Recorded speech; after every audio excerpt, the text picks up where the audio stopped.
welcome to CinemaSpection. I'm Tim. I'm Corinne. It's our 50th episode, and to mark the occasion, we decided we needed something big. Well, we found it.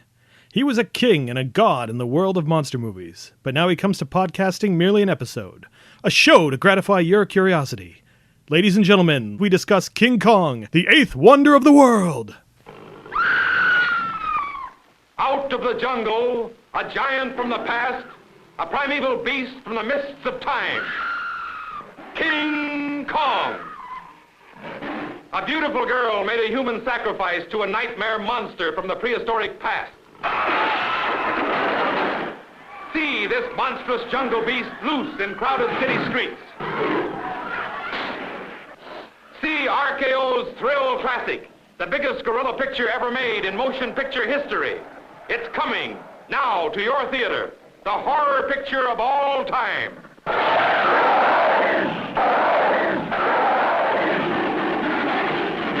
King Kong. Maverick filmmaker Carl Denham is looking for something new for his latest production.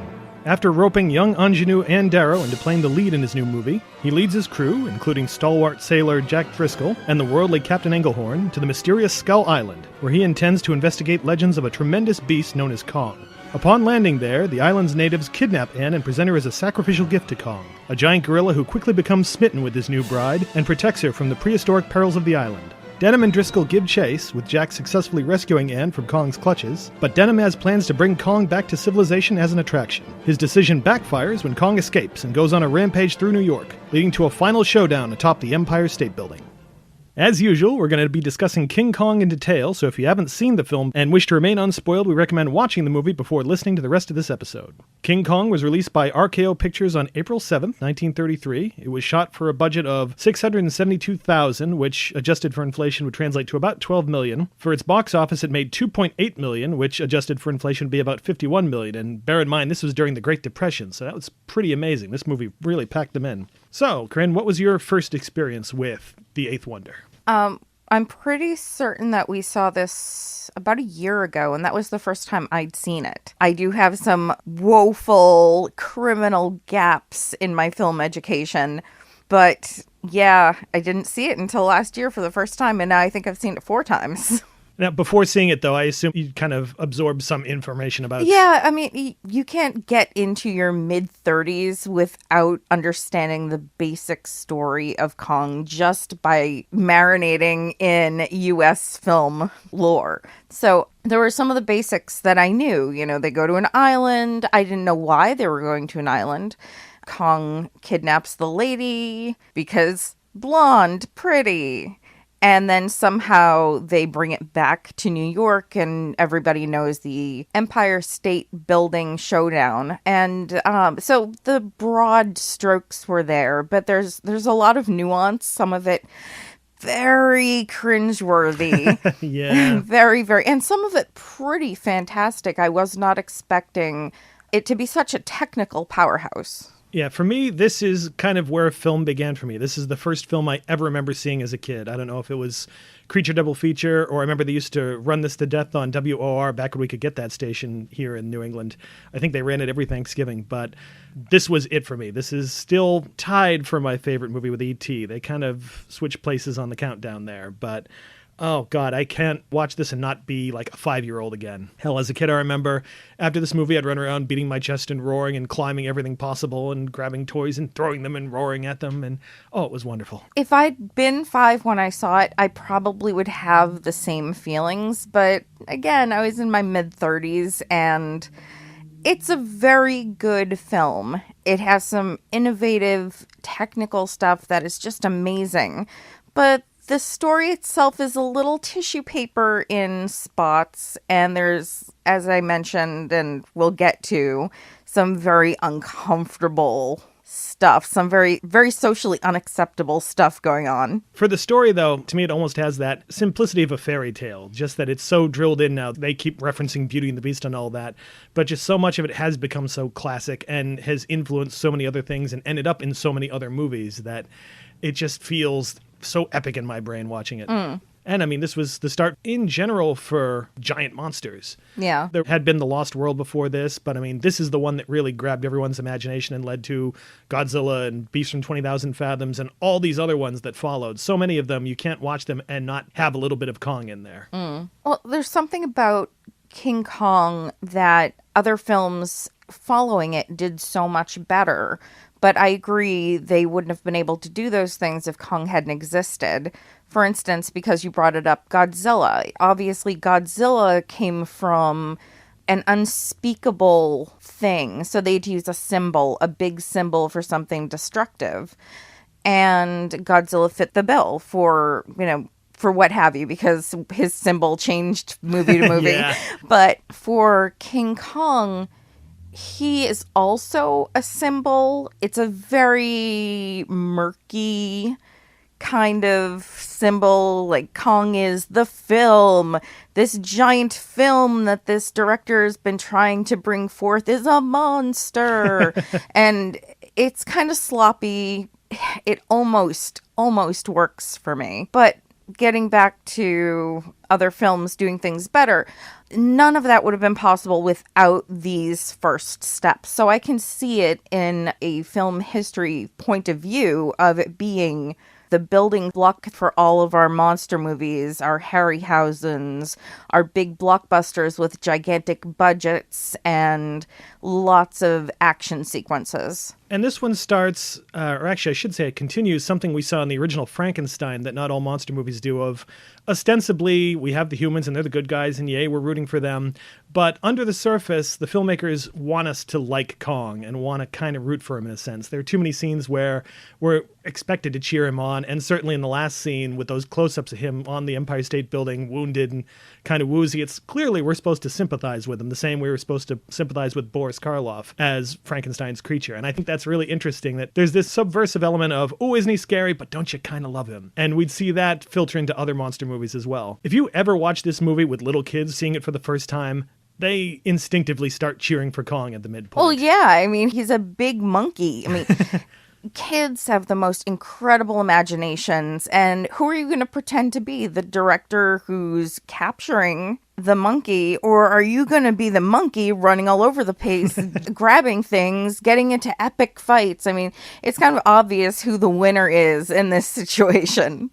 Shall we start talking about some of the cast members? Sure. First off, of course, is Fay Wray as Ann Darrow. And while some of the acting in this movie doesn't quite hold up over the years, I still think Fay Wray is amazing in this. I mean, talk about an amazing portrayal of fear, even to the scene where she's supposed to audition for Carl Denham on the boat and has to fake that she's seeing something absolutely terrifying. And Ray just nails it in this scene where it's just this actress trying to give a reaction. It is definitely stylized. Oh, absolutely. Putting that aside, she does a fantastic job. She acts the hell out of this movie. In fact, I think she was the best actor in the film. I would definitely agree. And her character is interesting in that we meet her as this hungry, desperate woman in the middle of the Depression. She doesn't have any family, doesn't really have anywhere to go. And as soon as she gets this chance to be in this movie, we see how eager she is, and we kind of realize she was probably sort of bored because she wants to go on the island. She wants to check all this stuff out. I don't know. See, since you opened that can of worms, we should talk about this now. Okay.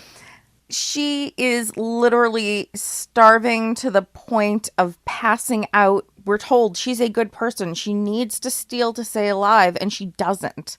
She doesn't steal, even though it may kill her. So in swoops the director, who notices, oh, hey, she's beautiful and desperate. All of the agents have blocked me from booking any actresses. Why don't I just swindle this young lady who has nowhere to go, no family, which he establishes she has no family. Mm-hmm. He doesn't tell her where they're going. They're just going on a boat. They're going to shoot a movie. Trust him. He's not going to do anything bad. He's on the up and up. Everybody knows him.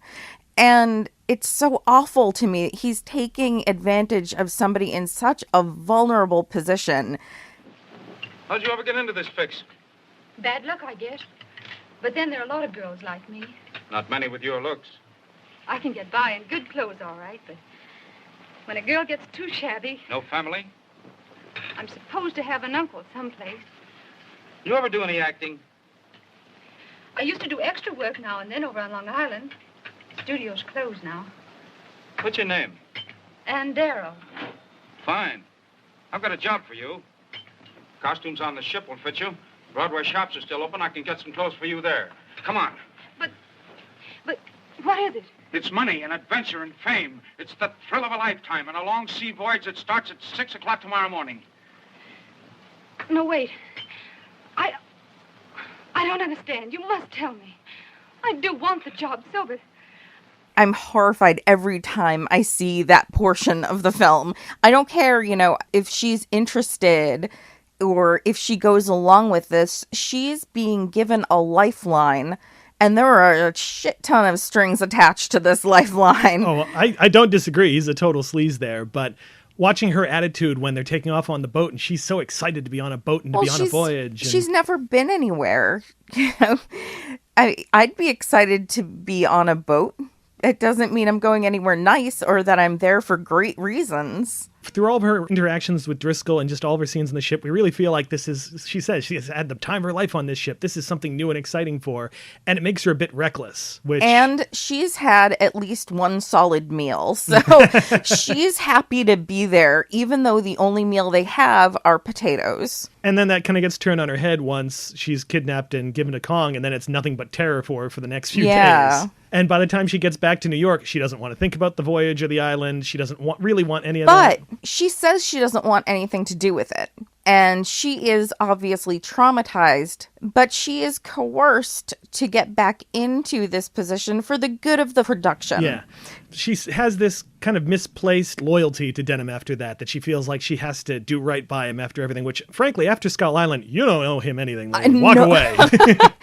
How many people died on Skull Island and this guy isn't in jail? As for Ray herself, before this she had starred in the Wedding March for Erich von Stroheim and was filming The Most Dangerous Game just as production on Kong was starting. And the production of this took so long that she was actually cast in a couple other horror movies that filmed while this was shooting and were released before this one, including Dr. X and Mystery of the Wax Museum, the original movie that inspired House of Wax. And she's great in that, too. Yeah, that probably worked to the benefit of the director for this, because if she'd become known in possibly smaller horror films and her name built up while they did not have to pay her very much. Oh, it's so gross. It was an interesting symbiosis because she got those jobs because they heard she was on this. Yeah. And those, probably helped her reputation when this movie came out. After that, she'd appear in The Richest Girl in the World before retiring from film acting. She'd pop up on TV here and there. Supposedly, Jim Cameron actually wanted her to play the elderly Rose in Titanic. That doesn't surprise me. Not to speak ill of a man I don't know, but he has an ego big enough to think that his boat movie deserves an icon like...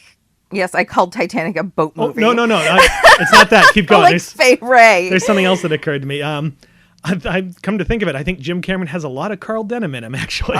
Exactly. That's exactly how I felt when you said that. So thank you for not making me badmouth a person I don't know. Oh, that's all right. I'll badmouth him for you. Boat movie. Peter Jackson had actually intended to have her saying the closing lines in his remake of King Kong, but unfortunately she passed away during the production, so she didn't get to be in it. Yeah. Which is a pity. The long-running joke was when she was cast, she was told she'd have the tallest, darkest leading man in Hollywood, and of course, she assumed Clark Gable. Oh, that's... So she herself is in a real-life Kong while in a fake movie about making a movie about Kong. Well, I assume it was more of a joke, but... Don't care. I'm so mad about the way her character's treated that I'm just transferring all of that anger to how I perceive she herself was treated. Speaking about how she acted out that terror, though, some of it, the scenes where she's squirming in Kong's hand, a lot of her fear is actually real because the mechanical hand she was in, the grip would start to loosen as she was moving around. So basically she had to act as long as she could, and then she'd have to signal to the directors when she felt she was about to fall out. Okay, I take it back. She really was treated the way that her character was treated. That is horrible. And I'm assuming at that point they didn't have any kind of safety regulations in place to protect actors from undue harm. Probably a lot less, but from the interviews I heard with her, she was pretty game about it. She said they were pretty good about making sure she didn't actually get hurt. Oh, good. And of course, we have to speak about her legendary screams, which are just incredible and iconic. She supposedly recorded them all in one day during a session she referred to as the aria of the agonies. And if you listen in throughout film history, you can still hear them. They use them again for The Hunchback of Notre Dame, the one with Charles Laughton, 42nd Street. And I don't know if you remember this. Remember the doorbell from Murder by Death? Yes. That's her scream from this movie. Oh, that's fantastic. Try to scream, Ann. Try. Perhaps if you didn't see it, you could scream. Throw your arms across your eyes and scream, Ann. Scream for your life. And before she was cast, briefly they considered Jean Harlow for the part. Interesting. I like Jean Harlow. I think she would have played Anne a little too brassy. I think Fay Wray brings this innocence that the part really needed. I agree with you on that. Yeah, I think Jean Harlow would have been a little too sultry for the role. In terms of performances, I will say I think Robert Armstrong as Carl Denham, deplorable character that he is, I think Armstrong is actually really good. He is a very good choice for this role. I don't know him. I don't remember him in anything else offhand. Well, besides this, he would appear in the sequel Son of Kong and in that version of The Most Dangerous Game that was filming around the same time. He's in this really bizarro film noir called Decoy that has one of the coolest femme fatales ever. And he was also in the original Mighty Joe Young, playing a very Denham-style mogul. After that, he would be on TV as Sheriff Andy Anderson on State Trooper, the Western TV show, and popped up a bunch of times on Perry Mason. But this is really the one he's known for best. And he gets across that really great sort of larger-than-life huckster kind of guy who sucks people in, almost overwhelms them with his bravado, and gets people to follow him on these really crazy, stupid ideas. He'll be out for hours. Send to the ship for anchor chains and tools. What are you going to do? To build a raft to float him to the ship. Why, the whole world will pay to see this. No chains will ever hold that. We'll give him more than chains. He's always been king of his world, but we'll teach him fear. We're millionaires, boys. I'll share it with all of you. Why, in a few months it'll be up in lights on Broadway. Kong, the eighth wonder of the world! There's a lot of P.T. Barnum kind of showman in him. Oh, yes. And it's funny that if you watch the future versions of this one, whether it's the 1976 one with Charles Grodin in that part or Peter Jackson's version, Denham is almost always in those much more of a villain. He's definitely a villain. As a kid, I hated his guts by the end of this movie. Because he's a villain. Yeah. He is the villain. He is Western civilization swooping in and taking whatever it wants, forget what kind of destruction they leave behind. He is the enemy. He sees these foreign cultures and sees them only as a show. Exactly. Like, this is light entertainment. I can use this. I can make people interested and make some money. He gets on the island, and the first thing he does is say, "What a show," or I think it's... Yeah, holy mackerel, what a show! Right, and he starts filming.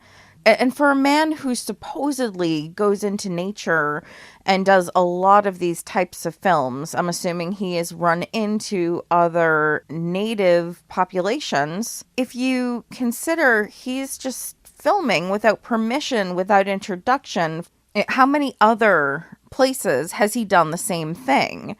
And he's so blasé about it. He just goes in, takes pictures, and oh no, they saw us. And acting as if they are the threat, as if the people who live there are the threat to them. And it goes back to that thing that the guy in the dock says about him. If he wants a picture of a rhino, he just goes up to him and tells him to look pleasant. Like, he doesn't think of the consequences either when he's shooting other people and their cultures or animals. He'll just run right into danger and shoot it and figure it out later as long as it benefits the film. And he did mention that he didn't hire cameramen anymore because they keep quitting, because he puts them in dangerous positions and they don't trust him to keep them safe. Do you always take the pictures yourself? Ever since the trip I made to Africa, I'd have got a swell picture of a charging rhino, but the cameraman got scared. That darn fool, I was right there with a rifle. Seems he didn't trust me to get the rhino before it got him. I haven't fooled with cameraman sense to do it myself. Obviously, this is like the biggest example of him doing that. He did not keep anyone safe, and he did not get anything on film, so he had a double fail. And then all I can think of is that, I got to get this back to civilization. Not about the Yeah. lives lost. When he gets back after he escapes and Jack is still going after Anne, and he's just like, this thing is amazing. We'll get him with the bombs. Not thinking about all the men dead. The captain is mourning the people dead. He's much more about, this thing's incredible. And I know that it's a story convenience, but I don't know why the captain wouldn't have just left him on the island. No, we're not taking this giant monkey with us. And if you don't like it, you're staying on the island too. I know they're supposed to have a history, but yeah, at that point, especially since we see Captain Englehorn's reaction to the idea of capturing Kong is, what? And I think there were 6 or 7 crew members who died. More like a dozen. It was by more the like end a of it. dozen. There's a ton of them when they leave, and a bunch of them are eaten by the apatosaur, and a bunch of them fall off the log, so. All I was thinking was the log, and I think that was 6 or 7. Yeah. I think his attitudes almost reflect a lot of filmmaker attitudes at the time. Like, take these crazy risks, do whatever you can as long as you get it on film, and that's all people remember. They won't remember the accidents that happen or people get bruised and bumped along the way as long as you come out with a great film. He does mention toward the beginning of the film that he needs to bring back a picture. It doesn't even matter what picture he brings back as long as he brings back a picture. And he's not telling anyone where they're going, what they're going to shoot. He seems to know that King Kong exists on this island because he gives Fay Wray's character the direction of looking up and further up and looking horrified and screaming. She's seeing something terrible. So he has, a good idea. There's something giant and awful, but he's not letting anyone know. And he doesn't even know what he's getting into. I was going to say, I don't think he even really knows. All he knows is there's a legend called Kong, and whatever it is, he's going to get it. Yeah. No matter what the consequences are. Did you ever hear of Kong? Why, yes. Some native superstition, isn't it? A god or a spirit or something. Well, anyway, neither beast nor man. Something monstrous, all-powerful, still living, still holding that island in a grip of deadly fear. Well, every legend has a basis of truth. I tell you, there's something on that island that no white man has ever seen. And you expect to photograph it? If it's there, you bet I'll photograph it. Suppose it doesn't like having its picture taken. Well, now you know why I brought along those cases of gas bombs.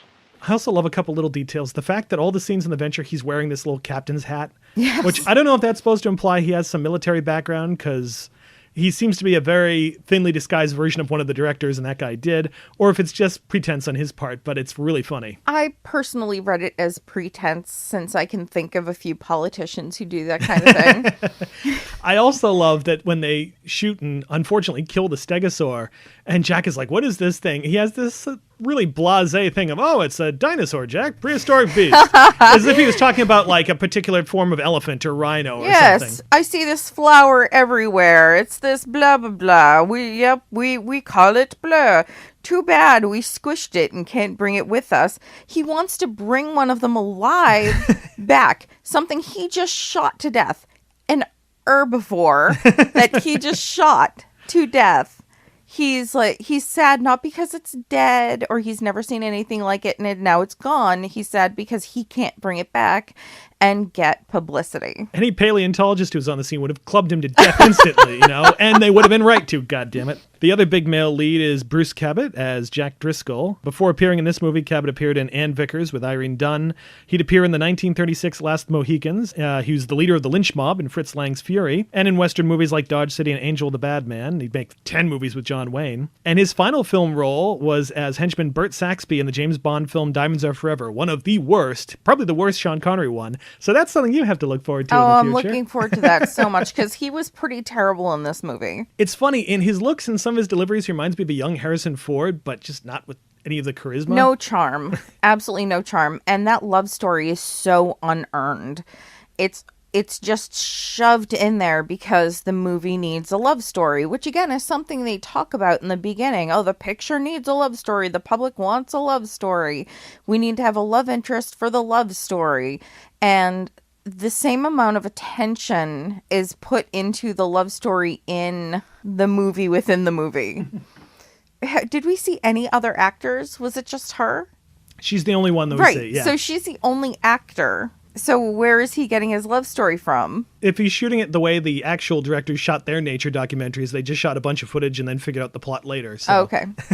But in any case, the love story is basically, I hate you, which is the cue for the audience to know, oh, there's going to be a love story between the two of them. And then, why, I thought you hate women. Why, I love you. See, if anything had happened to you... Well, then you wouldn't be bothered with having a woman on board. Don't laugh. I'm scared for you. I'm sort of... Well, I'm scared of you, too. And,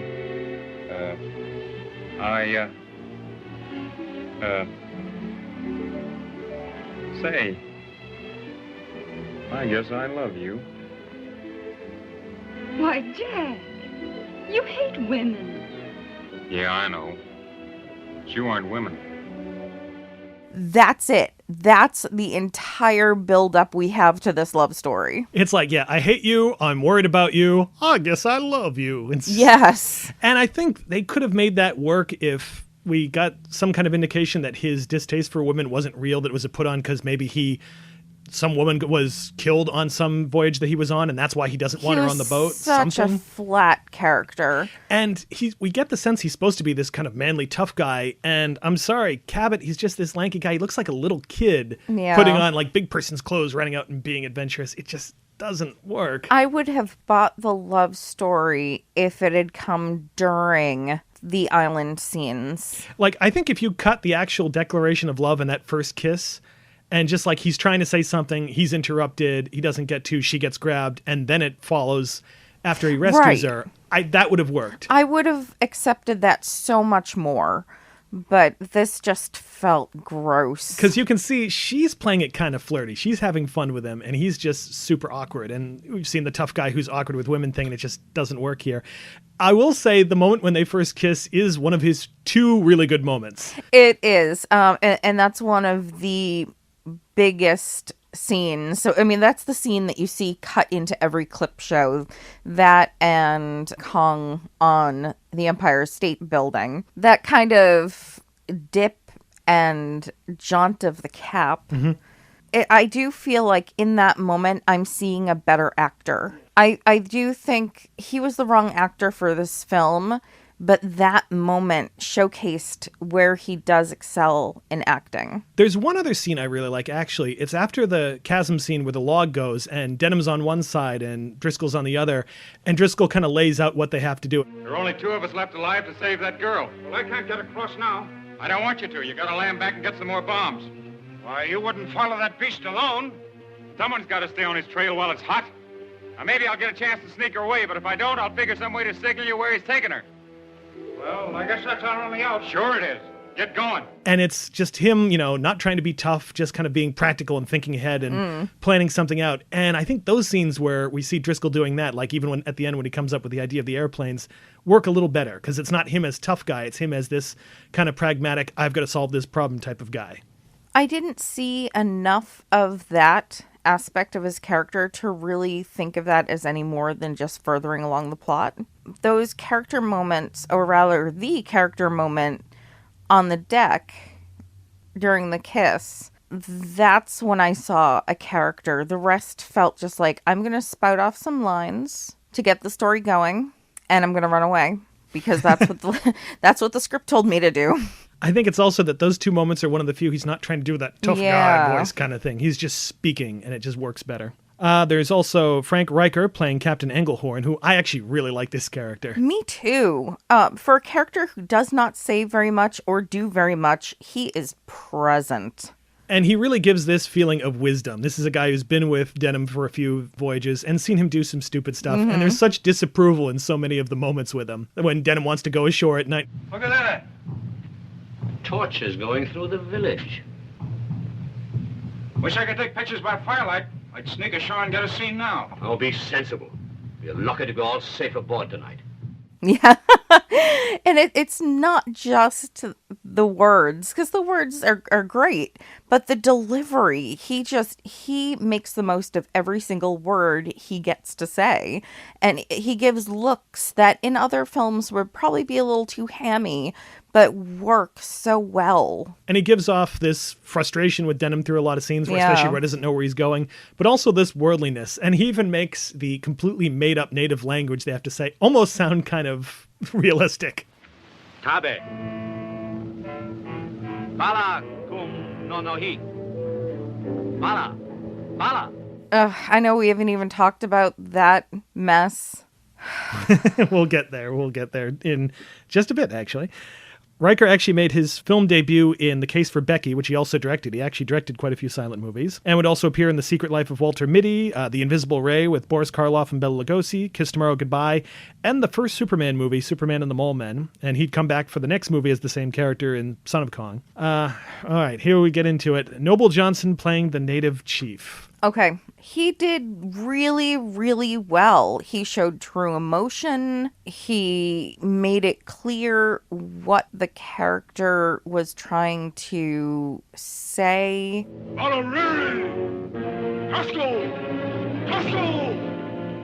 He understands you, Skipper. What does he say? Telling us to get out. He's got a great physical presence. I have nothing bad to say about the actor or his performance. I have massive problems with his character. Yeah, it's pretty bad. I mean, given where they are geographically, these should be Asian natives too, not Africans. So it's completely off. Were they supposed to be Sumatra? West of Sumatra. West of Sumatra. So, and yes, I did only remember that because coffee comes from Sumatra. As well as other places. Say a coffee brand, say anything about coffee, and boom, laser focus. No, it's not a brand. It's not a brand. It's a region. Okay. Like, you know, how champagne comes from Champagne. Mm-hmm. Sumatra is a region where coffee is grown and harvested and all that deliciousness. We came to get a moving picture and said we got the greatest coffee in the world. I know. That would have been a movie worth seeing. King Coffee? Yes. As for Johnson, he was actually a really notable black actor of the period. He founded the Lincoln Motion Picture Company to make films for black audiences during the silent era. That is fantastic. He actually also played a ton of different races. He was in The Ten Commandments, The Mysterious Dr. Fu Manchu. He played Queequeg in the 1930 version of Moby Dick, and was a Native American chief, and she wore a yellow ribbon. He also appeared as a Cossack in The Most Dangerous Game, and horror fans might remember him as the Nubian servant from The Mummy with Boris Karloff, and from Murders in the Rue Morgue. I know that we're not really talking about background actors at all, but I did want to touch on one of the Skull Island native population. By the way, do they give them a group name of sorts? Like, are Skull Islanders, or... It's never said. In fact, the words Skull Island are never said in the movie. They only mention Skull Mountain. It just kind of became Skull Island through the promotion and stuff. We never really get a name for the tribe, no. Okay. Well, in any case, the woman who is supposed to be the Bride of Kong was the most natural on film. I saw a style of acting from her that we don't see for another 30 years. It was beautiful to watch. There's a real subtlety in how, almost this sense like she knows she's supposed to be honored by this, but is really nervous. Mm-hmm. When they're putting the flowers in her hair and she's almost just kind of twitching and shying away slightly. Just so natural. I loved it. And I wish I had found out what her name was prior to recording this, because I would have liked to have done a little research. Yeah, I'd be curious too. Incredible. I hope she had a long career. I almost wish we could have seen her reaction when Fay Wray gets grabbed. That's sort of better you than me. Good luck. Yeah. Oh, actually, in character, it may have been a slight. It could be. Certainly in a lot of ancient civilizations, being the sacrifice was considered a great honor. It's hard to say from her reaction which way we should take it. Right. And the last one is Victor Wong. Unfortunately, not the Victor Wong from Tremors and Big Trouble in Little China, playing Charlie the Cook. Wong would actually get a larger role in Son of Kong as the same character, and was known as a bit player with little parts in Shanghai Express, Lost Horizon, and Dragon Seed. I can't hope that his role was better in Son of Kong. Well, it's an expanded role. They give him more to do because the filmmakers really liked him. There's a lot more going on. Yeah. And we had to put the subtitles on, And we regretted it. yeah, the broken English is bad enough. Making him a servant was even worse. And a servant that everyone in the crew looks down on and makes fun of. Yes. He was there for laughs. He was the comedy relief on the boat, and that's awful. But then some of the things that were coming out of his mouth were even worse. Well, he has that one big moment where he finds the bracelet. It's like, hey, good, Charlie did something. And then as soon as he talks to Captain Englehorn, it's like, Look, sir, me find on deck. Native bracelet. Crazy black man been here. for years have never known what he said in that moment. And this is the first time, turning on the subtitles, I found out. And boy, I wish I hadn't done that. Yeah, crazy black men been here. Oh, that's so bad. And I can imagine, like, they'd say cut, and Wong would just get off stage and just go, oh, God, I have to say this kind of stuff. Yeah. Just using the broken English thing, that stereotype. It's really rough.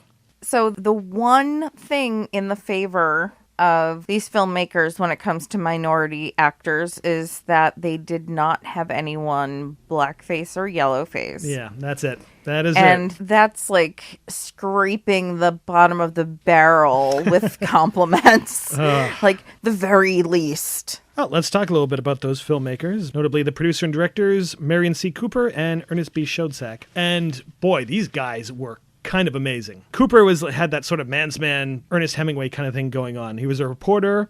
He was in the National Guard chasing Pancho Villa. He was a pilot during World War I and a member of this elite Polish squad during the Polish-Soviet War. Shot down, was a prisoner of war, escaped behind enemy lines, then joined the American Geographical Society and the Explorers Club and went around all these different places doing these documentary films. He met Ernest Schoedsack, who had a similar background. He was a cameraman on Max Sennett comedies, and then he joined the war effort as a cameraman during World War I and was a pilot. He helped get refugees out during the Polish-Russian War and during the Greco-Turkish War. And these guys were kind of just made to meet each other and encourage each other on these crazy adventures. They'd film documentaries such as Grass and Chang, which were filmed a lot like what we see. They'd go out there. Yeah, I was just thinking this sounds a lot like Denim. Oh, yeah. They'd go out there, film a bunch of really incredible nature stuff with, like tigers charging the camera.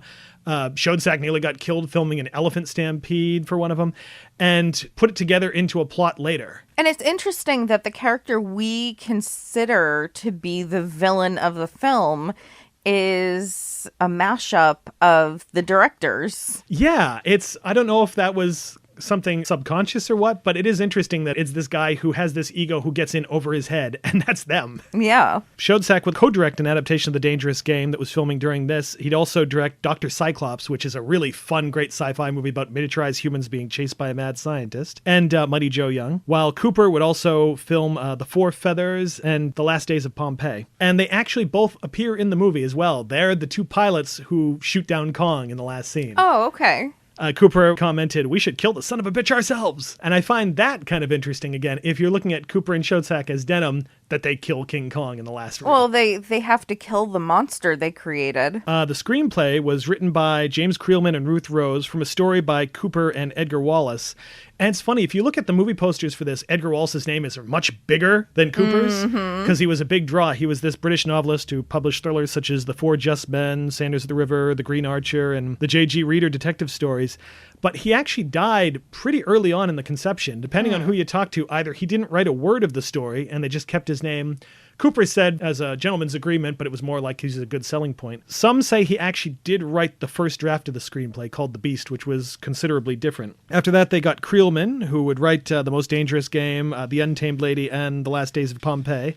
Supposedly, most of his stuff was thrown out, and most of the script was actually written by Ruth Rose, who was actually Schoedsack's wife. She had come along on some of their nature documentaries, kind of writing the story on the fly, and actually proved to be quite an adventure herself. She had to shoot a crocodile at one point when it was charging her. She was kind of willing to live the rough and tumble life with them. Did she get writing credit? Oh, she did, definitely. Excellent.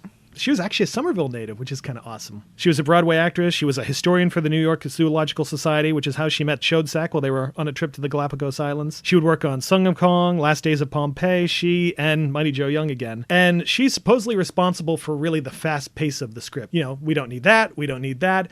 She was the one who came up with the idea of just having Denham say, it'll be in lights, Kong, the eighth wonder of the world, and cutting right to the sign. Which is brilliant. Yeah, cutting out them, building the raft, bringing them back to civilization. There's no need for any of that. That's cutting room floor stuff. In fact, I find the pace of this movie is really, really good, and I think a lot of that is the script. It is. So we talked about this script-wise. I personally feel like the movie starts when they get to the island and ends when they leave the island. I've seen it 4 times in the last year, and I somehow always forget that there's a beginning. And then, oh yeah, he gets to New York. That's right. I guess the early drafts of the script, the one by Wallace called The Beast, actually did start on Skull Island. And it was decided, no, we have to hold Kong back a little bit and establish the characters. And I kind of agree. Kong shows up at around, I think, maybe the 40-minute mark. Mm-hmm. But for some reason, the film never feels long to me. Maybe it's just the fact that Kong is being built up this whole time. So even when he's not on screen, you kind of feel him coming. And this sense of danger once they're going on this island. But it really works for me. And boy, once he does show up, the film just flies. Oh, it does. Doesn't feel like there's any fat on this movie at all once it gets going. The original inspiration for the movie came from Cooper, who had this book, Explorations and Adventures in Equatorial Africa by Paul D. Chailou, I think it is, about gorillas and this legend that gorillas would occasionally steal a woman from this local village. And The Dragon Lizards of Komodo, this book about how Komodo dragons were brought to civilization for display, but once they got there, they just died. They just couldn't handle being in captivity. Yeah. And so that gave him the idea of this amazing beast brought to civilization where it just can't survive the modern world. He wanted to shoot it with a live gorilla fighting live Komodo dragons. That's a bad idea. That's a terrible idea. And boy, we can thank Willis O'Brien that we didn't have to be subjected to that kind of animal cruelty. Well, not just the animal cruelty, and that's a huge part. Huge.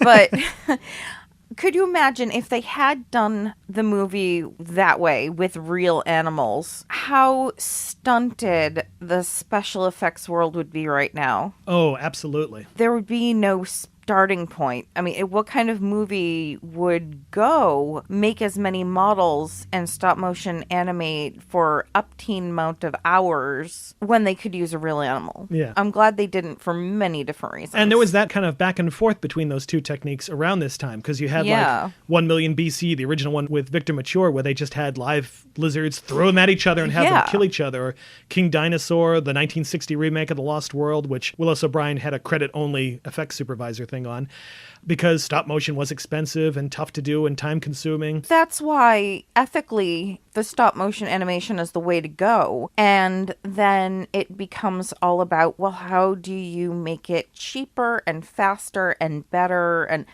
how do you make it worth the investment? Yeah, even going Japanese style and doing the man in suit. Right. Either of those two, stop motion or man in suit, lets you give the animals character.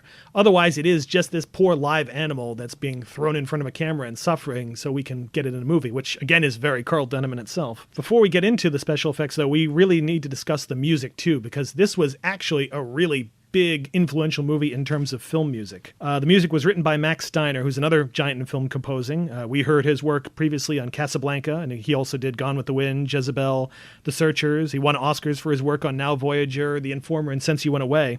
And originally the score was going to be a bunch of library pieces from other movies, but Cooper felt the movie needed an original score and actually paid Steiner $50,000 for one. And this was one of the first movies where the music really is actually commenting on and reacting to what's going on screen, something they call Mickey Mousing from the use of music in Disney cartoons. A great example is when they get to Skull Island and the natives see them and the chief is walking towards them, and the music is coordinated so it matches whenever he takes a step. Yeah.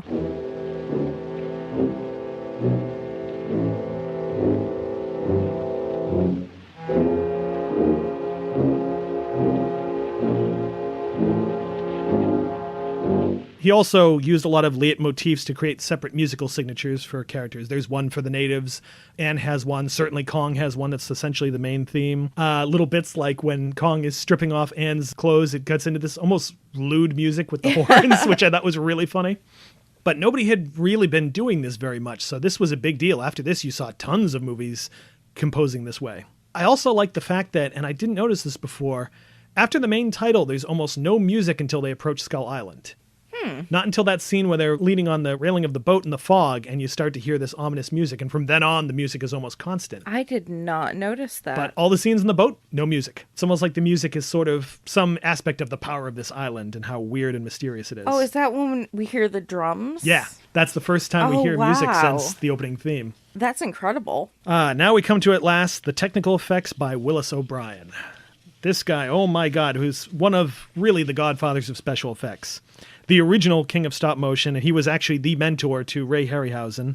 And you can see a lot of the same techniques being used and improved by Harryhausen years later.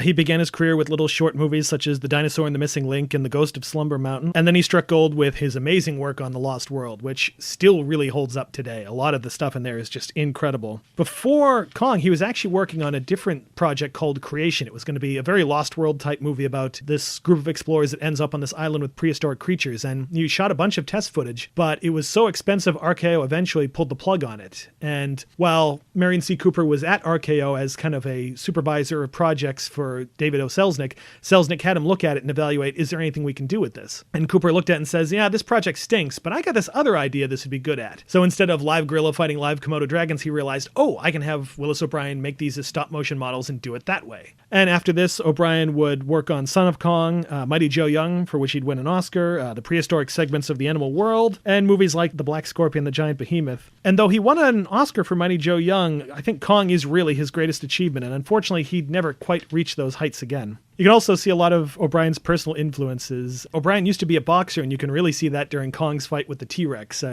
He, punches in the face. He does little feints and stuff like that. He even does a judo flip at one point. But the life that O'Brien gives these animals through tiny little details. That famous moment with the T-Rex when we first see him does that little scratch on his head. Yeah. Which Harryhausen would steal for Valley of Guanji later. The Stegosaurus, the way it's dying and its tail is going through those weird little death throes, which you can see in almost any Phil Tippett creature when they die. There were some particular characteristic moves for Kong as well. When Kong fights, as he's ending a battle, he focuses in on the jaws of the animal. He opens them up, he flexes them, he tries to see if the animal's still alive, and it's something that comes up over and over. And it's relatively subtle, but he's wounded with a knife on his hand. And you've got to imagine this is the first time he's really felt a knife wound, and it's even possibly the first time he's had a wound that bad. And you can see him look down at it for a second and flex his fingers and then just go back into attack mode.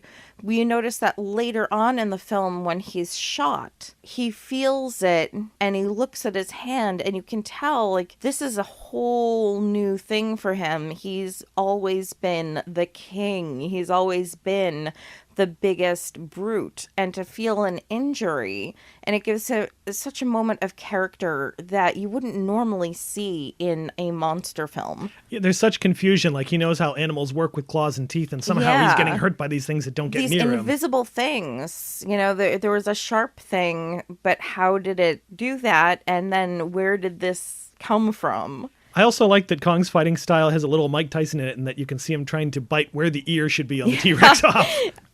The models were built by Marcel Delgado, this famous Mexican sculptor who O'Brien got to work with him on The Lost World. And he just built some amazing stuff. I mean, if you ever look at the armatures of these models, they're artworks in their own, the way they're constructed just for maximum movement under all this foam rubber. We did see some of the armature. There was a fantastic documentary on the version of King Kong that we have. Is it Criterion? No, it's just a regular Warner Brothers release. Oh, it is? Yeah. Okay, so it has a segment that shows Peter Jackson and Weta, is it? It's Weta, filling in some missing spots where some film had been cut, where there's obviously scenes that were in the script and they don't exist anymore. So part of putting together this sequence was figuring out how they made the models. So they x-rayed them and you see just the inside, they're jointed and beautiful, and you can see like rib cages and things that you wouldn't normally expect as an armature like that. Oh, they'd use like football bladders so they'd inhale and exhale and simulate the breathing under the rubber. Just incredible work. It's amazing. Actually, one of the original Kong armatures is owned by Bob Burns, and they'd bring it around the offices when they were making the 2005 King Kong so everyone could visit with the original armature just to see it. Rub it for good luck. Exactly. But don't touch. Delgado would work with O'Brien on Lost World, and he'd work with him on the abandoned version of Valley of Gwangi that never went before the cameras, building the original Gwangi T-Rex.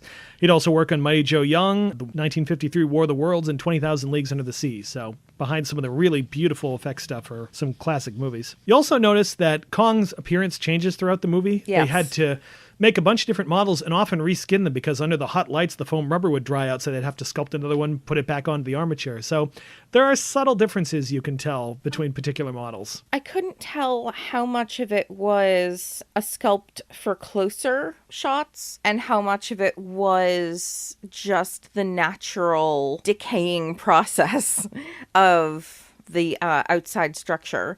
Did they have smaller and larger models so that they could deal with scale easier? I had thought that they just had a bigger bust of Kong, basically. There was an 18-foot mock-up of Kong's head and chest that Delgado supervised the construction of for all the scenes where he throws people in his mouth or leers at Fay Wray. It had like 3 people inside it to operate it. Delgado actually campaigned against him using it because he didn't think it would match the stop motion well, but it's used quite a bit.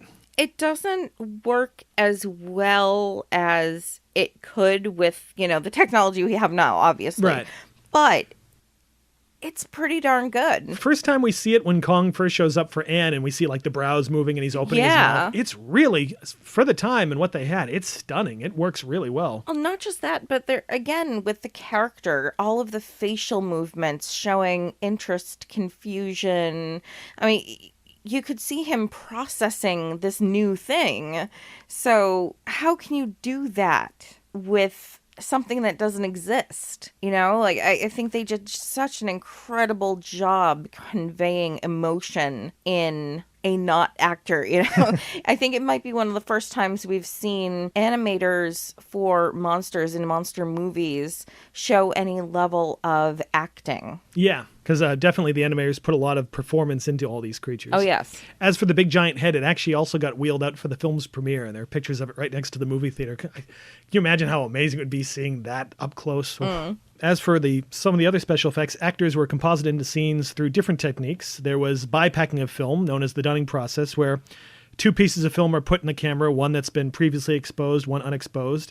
And then images from the exposed film are contact printed onto the other one, including what's in front of the camera as well. And the Williams process, which is a lot closer to the blue screen process or green screen process that we know, where an optical printer with a camera and a projector are kind of put together and the film combined. And they used a lot of rear screen projection. They invented a new kind of translucent rear screen where they could project the animation and have actors acting in front of it. And one of the beautiful things is how the different effects techniques are kind of juggled through a particular scene. Like the scene with the T-Rex fight where Ann's in the tree and falls down in front of it. Yeah. One shot, it will be Fay Wray in front of the projection screen. Another one, it will be her composited into a shot with the models in a wider, different angle. And by juggling all these, the audience can't really grasp how they're doing it. And then in yet another, it was her stop motion.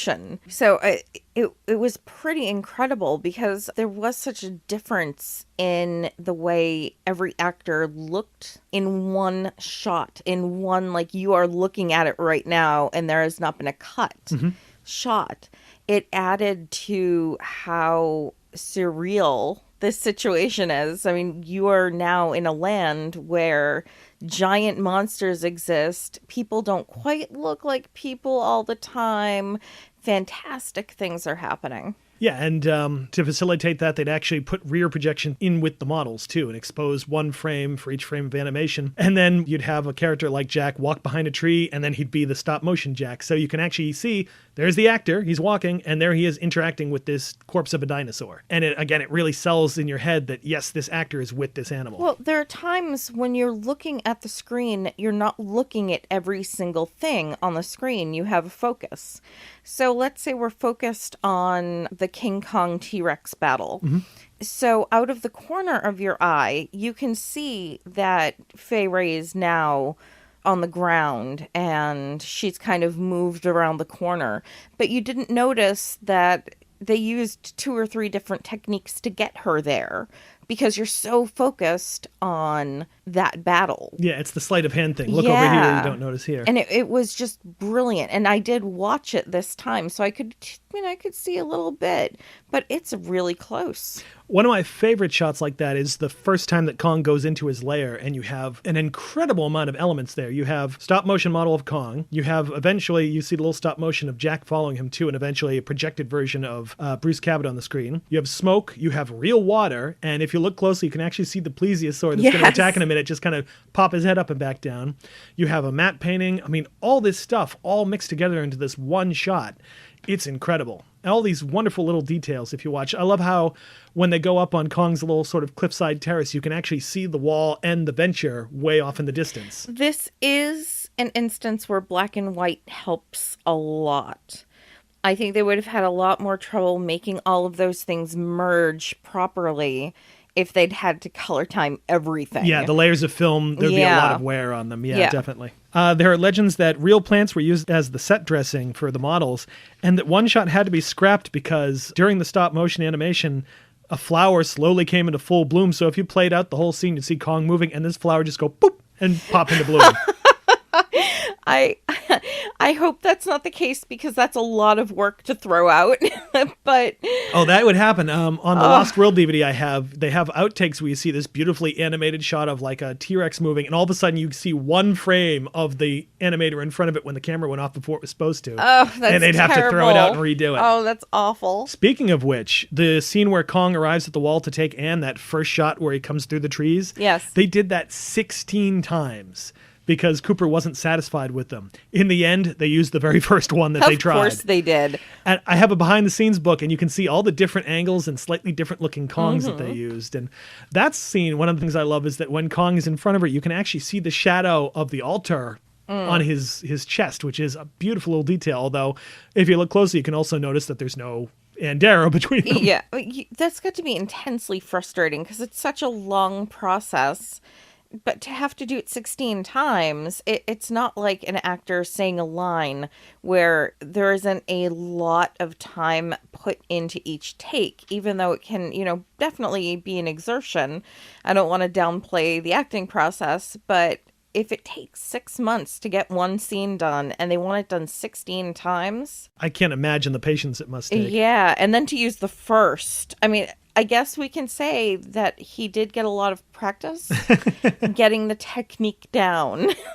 I guess there's that. And worse than that, there's a lot of animation that didn't end up in the movie. The movie was edited by Ted Cheeseman, who had also cut Son of Kong, She, Mighty Joe Young, and Law of the Underworld. And there are a lot of scenes and individual shots that were filmed but cut, like alternate angles. There were some scenes of a Styracosaur chasing the sailors onto the log before they're faced with Kong. I'm not sure if that was actually filmed or not. There are some publicity stills that show it. I'm not sure if it ever actually was made, though. There are publicity stills. There's, I think, script. There is a script still that in existence. It would tighten up some of my issues with that scene. Yeah. But I understand for the flow of things why they cut it. I think it still works because by the time they're about to turn around and run on the log, Kong has one end of it and is lifting it up, so it's almost like they can't really get across it to get to the other side again anyway. I know there were shots filmed showing Kong climbing down the cliff face chasing after Jack and Ann. I don't know why those were cut. Apparently they felt it slowed the scene down. There would have been a scene where Kong's in New York and he interrupts a poker game as he climbs a building, which actually would have been a direct rip from The Lost World where the Apatosaur pops his head into a room during the end of that. A shot looking down from the Empire State Building as Kong falls, and I've seen a picture of it, and they had to throw it out because the little model of Kong, when they composited it, it was a little too transparent. You could see the background through it. That's a shame, because that would have been a beautiful shot. Well, instead, we have that side shot of him bouncing off the levels of the building, which is painful to watch. No, I still think that works. Oh, no, it's a great scene. Okay. It's painful to watch because I'm just like, oh.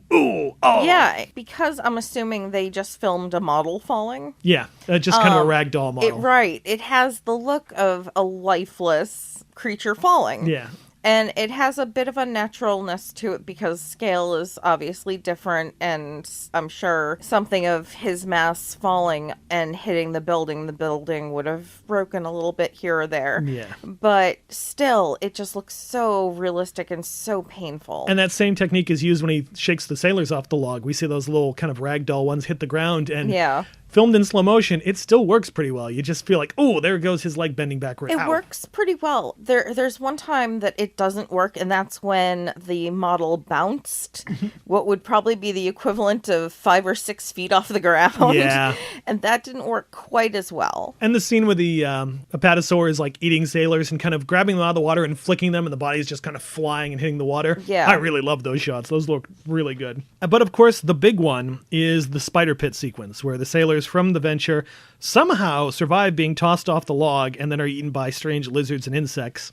I disbelieve any of them would survive the fall I saw. Yeah. So I'm glad they cut it. But with the Jackson reconstruction, I'm sad because that would have been so many more giant monsters that we would have had a chance to see. When I first heard about this as a kid, it gave me nightmares, just the idea of it. And apparently Willis O'Brien thought it was some of his best work on the movie. I start to wonder if they reshot parts of that, like the log fall, if they reshot it after that to make it clear that, oh no, these guys died in the fall. It's possible. Because I also remember hearing somewhere that in one of the original scripts, when Driscoll kind of cuts off that lizard that's climbing up that vine towards him, it was actually one of the spiders. So I'm not sure if, again, that animation was redone after they decided to cut it or not. Well, the Jackson recreation does incorporate that lizard monster. It does. And they do discuss the name of it, the spider pit, and how it appeared there weren't just spiders down there and that it's possibly just a shorthand name. Yeah, because there were, in the script, there's like an octopus type creature. Right. There's another lizard type creature. There are stills that show some of these models. And some of the models from the scene actually appeared as set decoration in other movies. There's a movie, Genius at Work. They have them on shelves in the background. And one of the monsters from The Black Scorpion, another movie that Willis O'Brien worked on later, is one of the spiders from this scene. So Peter Jackson did his recreation while filming his remake of King Kong. And in his remake, they do the scene, and it's pretty grotesque with modern effects. Yeah. Also because Jackson really lingers on it for a while. It's also not the last word on that scene. It is their interpretation of what they think would have been there based on what was available material-wise, technique-wise, and what they have script and stills of. So it's very possible that it was quite different than the Jackson scene, but it's worth seeing. And we can hope someday it'll still be found. I mean, they found most of the rest of Metropolis, so it might be in some vault somewhere. We can definitely hope. Beyond these cuts, a lot of scenes had to be trimmed to please the censors when the film was re-released after the production code went into effect. So the apatosaurs eating a bunch of the sailors, a lot of that had to be trimmed out. The scenes where Kong stepped on and ate people, those had to be trimmed out. Supposedly, when they filmed the scene where he stepped on somebody, the stuntman was so freaked out by being mashed into the ground, he got up and ran off the set and never came back. Oh. The scene where he pulled off Ann's clothing had to be trimmed. And all of these have since been restored. Yeah. For a while, if you bought the movie on video or something or saw it on TV in the 80s, you'd always notice this little dip in quality because they got it off of a 16mm print. Right. And since then, they found a British print that had it perfect and pristine, so it's great. The other thing they cut out in that version that's back in is the scene where he finds that other woman in the building and grabs her and drops her. And boy, that's disturbing. If you imagine this woman just dying so confused, she's asleep, all of a sudden, giant gorilla has her and drops her onto the pavement. If we're going to look at the tragedies of the movie King Kong, you have the people on the island, Kong himself, and that woman. Those are the people who were totally and completely innocent in all of this in their own way. Yeah.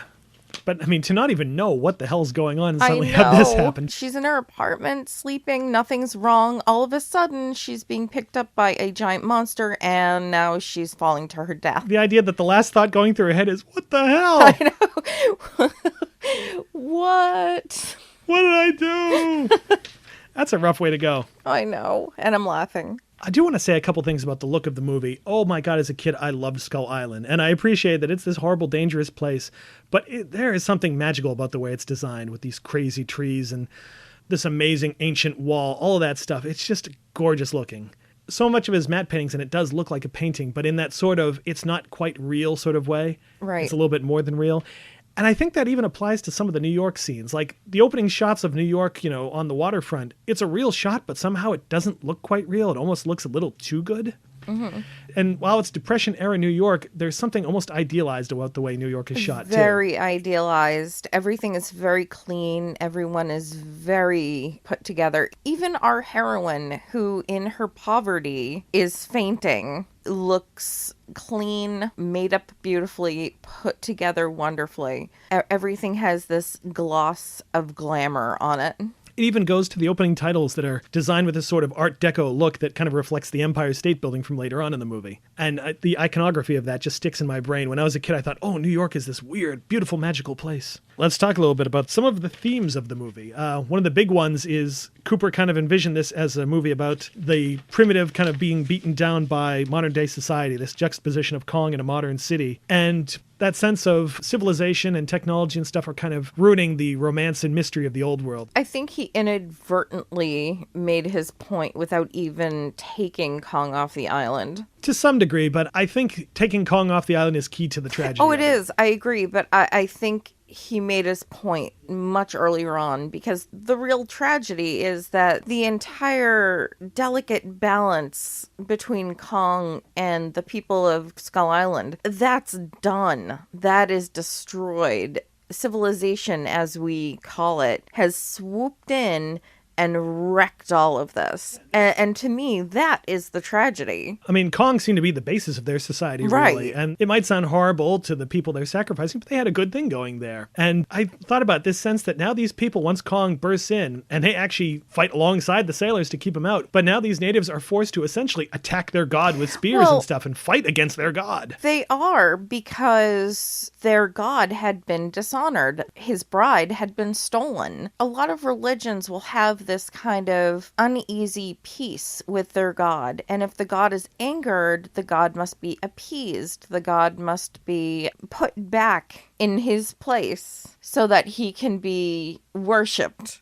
So that's what they had to do. They had to put him back outside their gates so they could continue to make him happy. But you can imagine how traumatic this must be for them to be forced into this kind of confrontation. It's horrible. Awful. I disagree that they were fighting with the sailors, because I don't think if it came to it, they would have killed Kong. No, but I mean, they're fighting alongside in the sense that they all run to the gate and try and hold it together. Just this image that these sailors that they've been kind of opposed to the whole movie, for one split second, they're all side by side trying to accomplish the same thing. Because the civilized people realize they've done a bad thing. Mm-hmm. Cooper also often lamented the idea that the spread of civilization had robbed the world of mystery, that there weren't any more strange, unknown places to explore, surprises for society. And I feel like that's kind of something this film is about, that here is this last surprise, and it's spoiled and ruined. But that also comes from a guy whose idea of exploration is a bit narrow. The bottom of the ocean, for instance, because this is something that is very fascinating to me, we have no idea what is actually down there. We have no idea what creatures live down there, how they survive, and we are still just scratching the surface of that knowledge. And then, of course, space. So there are still things to explore. There's still things to find. There's still mystery, but there's also still potential for it being destroyed. Well, bear in mind, this is from the point of view of somebody who, at that period, probably had no thought that they'd ever actually be able to penetrate the depths to that degree, or outer space. And we have to discuss it, the various interpretations of this in a racial subtext. There are many people who've written suggesting that Kong presents this threatening image of African Americans loose in America and stealing white women, which is disgusting. Others have suggested the film symbolizes the exploitation and abuse of black people through slavery in America, the idea that Kong is representative of that, being in chains and hauled to America. Personally, either interpretation I find pretty gross because it equates an ape to an African American man. I find that kind of disgusting. Agreed.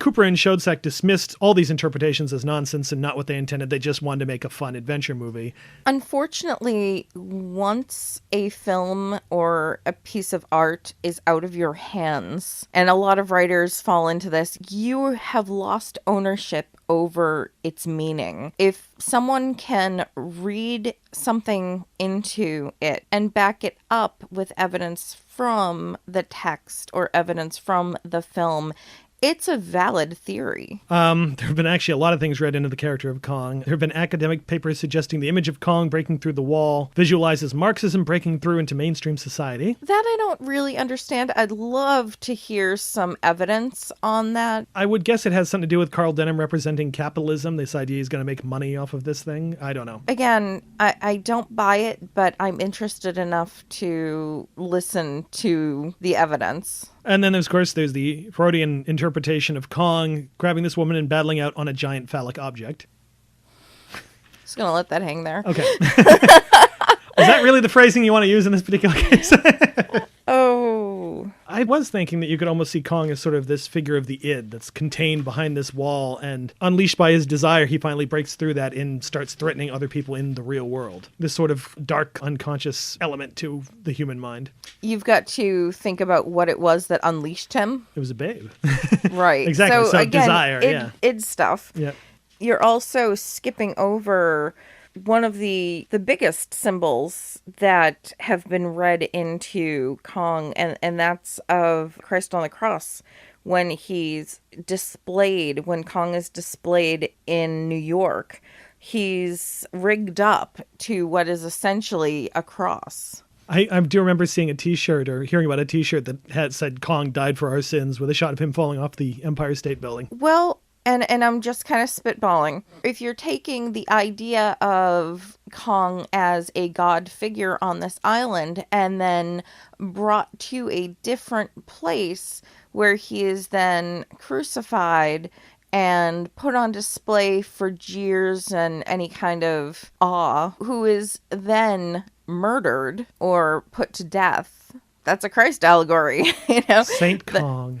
The Romans. Was it the Romans? Oh my God! I am showing my spotty religious. Hey, I'm a heathen myself. Don't worry about it. I think it was the Romans. Yeah, the Romans come in and make off with Kong / Jesus. So the sailors come in and take him out of his native land where he's pretty benevolent, and he's just like, I'm just being a god, protecting my people.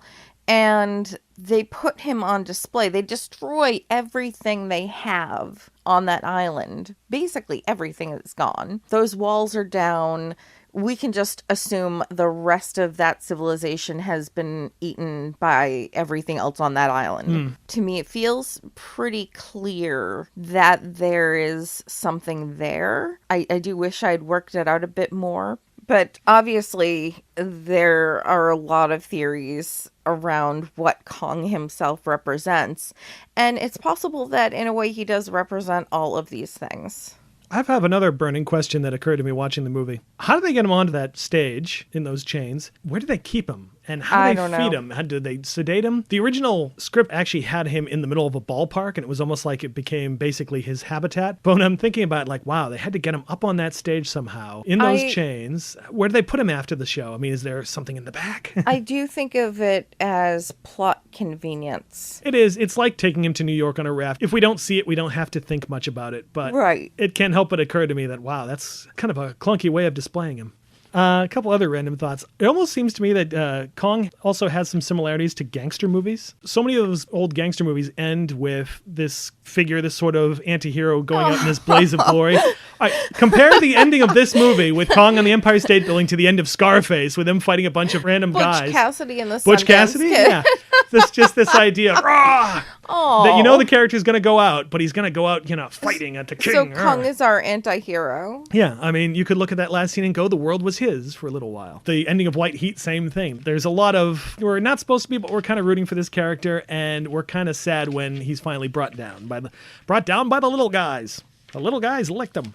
Some interesting trivia from the movie. The Skull Island Great Wall set actually reuses a temple wall from the 1927 production of King of Kings. They just gussied it up, put the scaffolding, and put the gate in. It was later reused in She, and this is the heartbreaker, it was burned for the destruction of Atlantis scene from Gone with the Wind.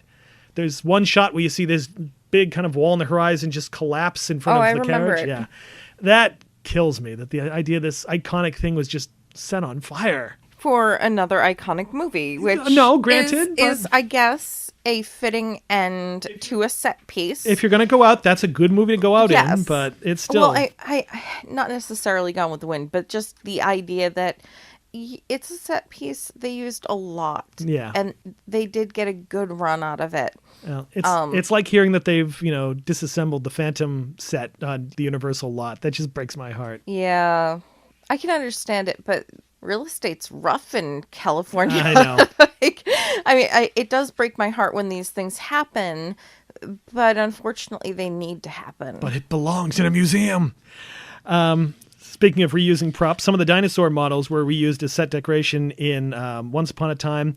And the Cary Grant movie Bringing Up Baby, if you look when he's got his skeleton being assembled, a lot of the dinosaur models are all over the place on display. Aw. The jungle sets, some of them were reused from The Most Dangerous Game, which was kind of have an overlapping film schedule with Kong, along with one of the same directors and a couple of the same actors. The swamp set in particular, where they fight with the apatosaur, comes up in the climax of that movie. The Laserdisc of this movie from the Criterion Collection contained the first ever audio commentary for a movie by Ronald Haver. It was this really good commentary. It was very academic, talking about the background of the actors. But then when it came to the T-Rex fight, Haver stops talking and all of a sudden starts cheering on Kong, like, yeah, get him, and kind of forgets himself. And it was really cute. That scene, I've seen this projected in the big screen a couple times, and that scene always gets audiences. You just hear people cheering on, going, yeah, get him, hit him in the face. Well, it's a wonderful scene. Now we have monster versus monster and not monster versus human monster. So it's easier to cheer for one or the other than it is when humans are getting smushed. Yeah. It always gets a round of applause at the end. And there was this one time I remember seeing it where I remember this one little kid in the front row going, but I was rooting for the T-Rex. Aww. Director Peter Jackson owns several props from the movie, including one of the stop-motion dinosaur models, as we saw, and some of the native spears and shields, which actually pop up in his 2005 remake. The old Arabian proverb from the beginning of the movie was actually, it's bullshit. It was written by Marion Cooper. There's interesting speculation that some of the sightings of Nessie in the early 1930s were actually inspired by the scenes of the apatosaurs in the swamp. Because it makes me so sad. I don't want to think about my Nessie being inspired by the apatosaurus from the movie. I don't totally... And apatosaurus itself, please, by all means. Oh, yeah. But an apatosaurus from a movie, that makes me sad. I don't totally buy it either. I don't want to believe it. Besides, Nessie is a plesiosaur like we saw later in the movie. I love that the plesiosaur acts like a giant snake. And as a kid, I always thought it was a giant snake. It was pretty amazing because the first time I saw the head come out of the water and this long body, I was like, oh, it's a snake. And then I'm like, wait a minute, there are fins and a body. It took me a long time to notice that, though. I always assumed snake. Plesiosaurus out of water. Oh, he was hungry, I guess. He really wanted Ann. And when they did the 1970s one, they just turned it into a snake. No, it's speculated that the plesiosaur was an herbivore, right? No, he ate fish. Oh, he did eat fish. Okay. The train attack where Kong derails the elevated train was allegedly added because the film originally had 13 reels, and Cooper would not release a movie with 13 reels. He wanted 14 to make sure it wasn't unlucky. For a man so full of superstition, he didn't go with all of the superstition. There's this ridiculous superstition among some ship crew that bringing a woman on board is bad luck. And granted, if they'd mentioned that in the film at all, rather than, I just don't want a woman on board, they just get in trouble, that would have been great. Mm-hmm. Because then they could have, well, not great that they would have blamed all the bad luck on her, but it would have made sense. Yep. So I do find it interesting that a director who would change his movie by another reel wouldn't jump on board some other omens. Well, at least it's a great little bit of action, even if it seems kind of cruel on Kong's part. Yeah. I also like the fact you can't really see it in the movie, but if you frame by frame, when the first train goes by, it actually has an ad for Cooper and Chodzak's previous movie Grass on it. Oh. I also love that when the train comes down and Kong is beating on it, if you look closely, you can see stop motion people crawling out of the bottom, which is a beautiful little detail. When the movie was released, for the original press book, a lot of the illustrations were actually drawn by actor Key Luke, who might be best known to audiences as the little old man who owned Gizmo from Gremlins. Aww. He was an illustrator as well. And if you look on the posters and during the credits, you'll see the executive producer is listed as the famous David O. Selznick, the legendary producer. Supposedly, the only contribution he had to the movie was to actually change the name of the movie from Kong to King Kong. So, as for the legacy of the movie, well, it's going to be a long one.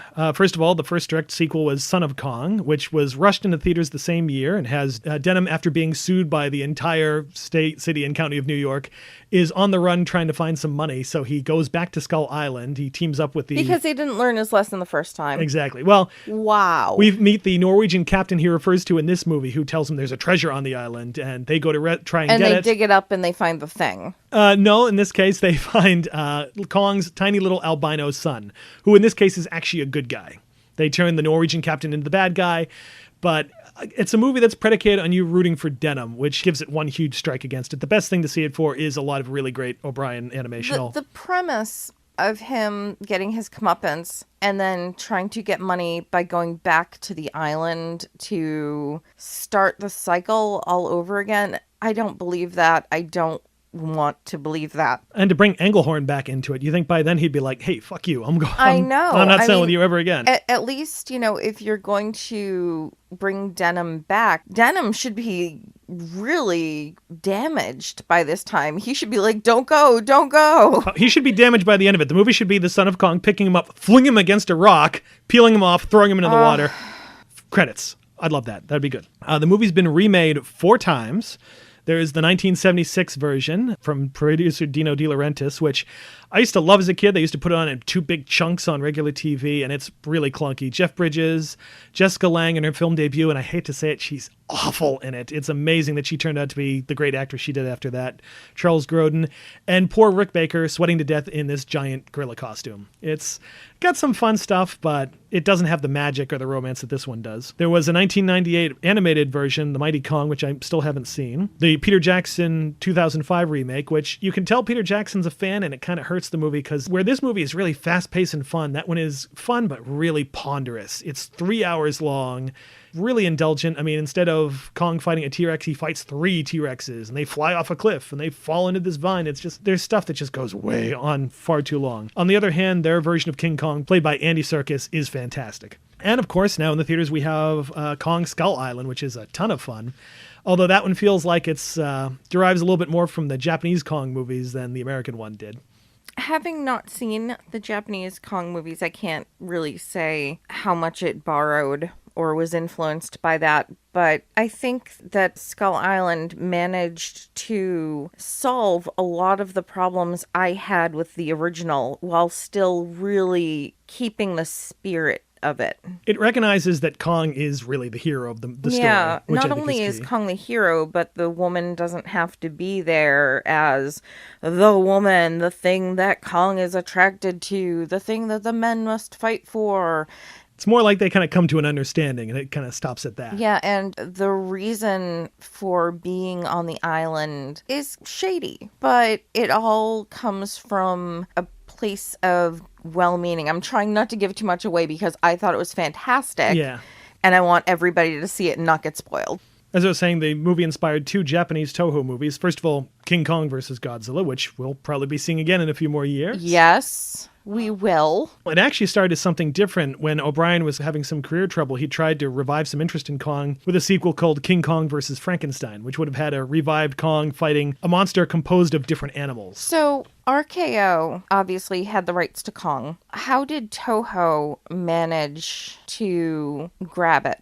Well, was it sold? Was it an agreement? Well, O'Brien got some of the rights or negotiated some of the rights with a producer named John Beck. And he was trying to push this project. There's some production art you can look at, which is actually really cool looking. I would love to have seen what his Frankenstein monster would look like animated. And then Beck sold the rights that he had to Toho without really getting O'Brien involved. I see. And they decided to replace Frankenstein with Godzilla. So is it Frankenstein what we think of traditionally as a Frankenstein, or a giant monster created from other bits of monsters? A giant monster created from other bits of monsters. Okay, so not really infringing on Universal. No. Okay. After that, Toho did King Kong Escapes, which was actually a sequel to a Japanese animated series of King Kong that was created for Rankin Bass. Mm-hmm. And it's a really goofy, silly movie. I mean, that's the one with Mecha Kong and Gorosaurus, the big hopping T-Rex creature. It's really goofy. It actually feels a lot like the spirit of Kong Skull Island. It's a lot of fun. Kong had a clear influence on video games. I mean, just look at Donkey Kong. Rampage. There was this Intellivision game, Beauty and the Beast, that was pretty much that. You had this little guy going up this building trying to rescue a girl from a big monster. We discussed the influence on monster movies. The Beauty and the Beast aspect of Creature from the Black Lagoon was a direct steal from this movie. Giant monster movies like Beast from 20,000 Fathoms, 20 Million Miles to Earth, Gorgo, Godzilla. Specific ripoffs like Conga, which is just ridiculously fun and silly. APE, Mighty Peking Man, Queen Kong, a lot of really silly ones. Lots of specific references in other popular movies. I mean, look at Jurassic Park with The Gate. The boat from the Lost World that takes the T-Rex to San Diego is the Venture, same as in this movie. And if you look in Sky Captain of the World and Tomorrow, we see what's left of the Venture and the big cage they must have ferried Kong in, sunken at the bottom of the ocean. And you can actually see Kong climbing up the Empire State Building in the background at one shot. And the Empire State Building scene is referenced in the Rocky Horror Picture Show. Just about everything. Yeah, Batman, Mask of the Phantasm, Gremlins 2, the list goes on and on and on. One of the biggest ones is that this movie had a huge influence on young Ray Harryhausen and inspired his decision to focus on stop-motion animation. Not to mention, he bonded with author Ray Bradbury over the fact that they were both fans of science fiction and this movie in particular, and led to this wonderful, fantastic friendship. I don't know if you remember this one, but back in 1983, to celebrate the 50th anniversary of the movie, they actually hauled a big giant balloon of King Kong onto the Empire State Building. I don't remember this. That seems really dangerous. It didn't quite work because Kong kept springing leaks. So for like a day, he looked really majestic up there, and then he's like, and just blowing in the wind. Slowly dying. Yeah, it didn't last long, but it was still pretty cool looking. There's a lot of great pictures of it. There's also a nice little display of photos and posters from the movie in the lobby of that building. And then there are the theme park rides. We have King Kong Encounter at Universal Studios in California, which started in 1986 and lasted until 2008 when it was destroyed in a fire, and has been replaced since by King Kong 360 3D. At Universal's Orlando location, they had Kongfrontation that ran from 1990 to 2002. And there's a new Skull Island Reign of Kong ride created in 2016 that's inspired by some of the 2005 remake stuff. Okay, here's the big questions. What is your favorite scene? My favorite scene is by far inside the cave with Kong, the plesiosaur, and Anne. It's so beautifully put together, some real elements, some stop motion elements, and if the fantasy of a giant ape isn't enough, you have a plesiosaur pretending to be a snake. I love it. Which is pretty awesome.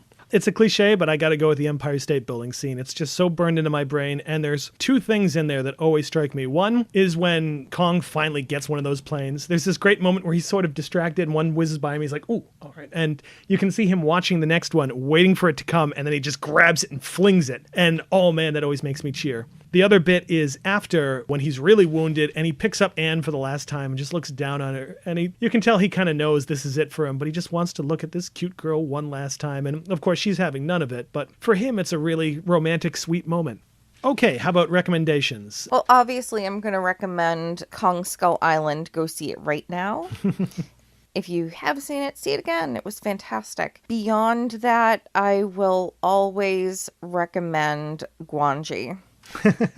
Always. You can see some of the techniques that were created for Kong, like a real life arrow being shot from a real human turning into a stop motion animation arrow and hitting Kong. You see things like that in Guanji with the ropes changing from being real life to syncing up perfectly with the stop motion animation. It's just beautiful, seamless work between the real and what we're trying to convince you is real. So there's a lot to look at between the two. Certainly, Guanji's big debut that goes horribly wrong is kind of reflected by Kong's debut.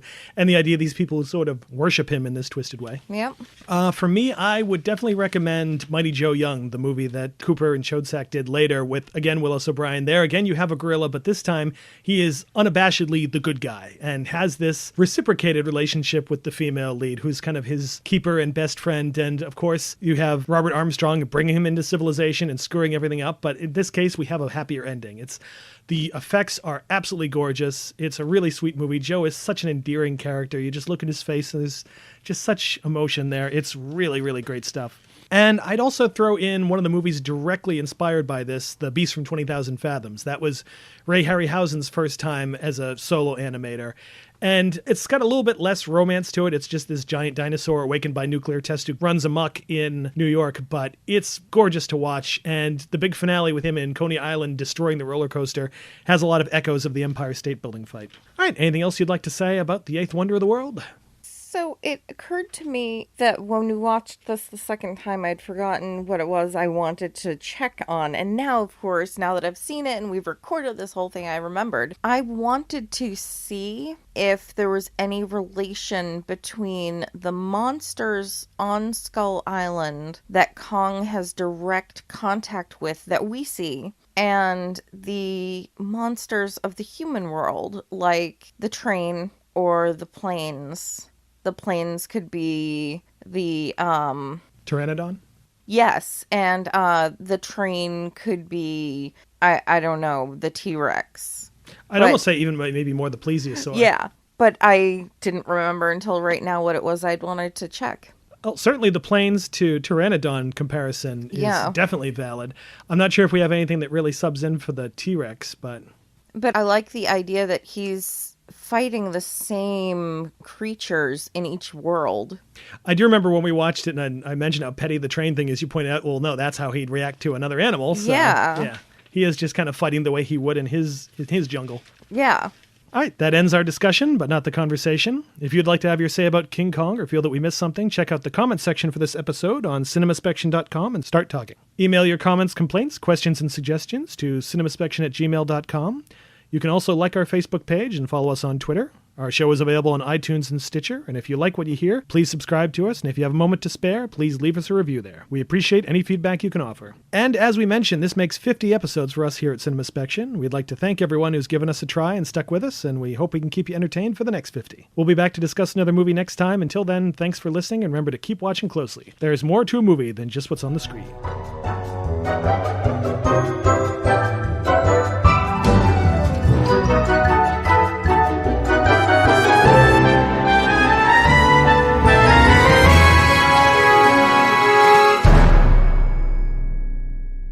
"'Twas beauty killed the beast." Oh, jeez.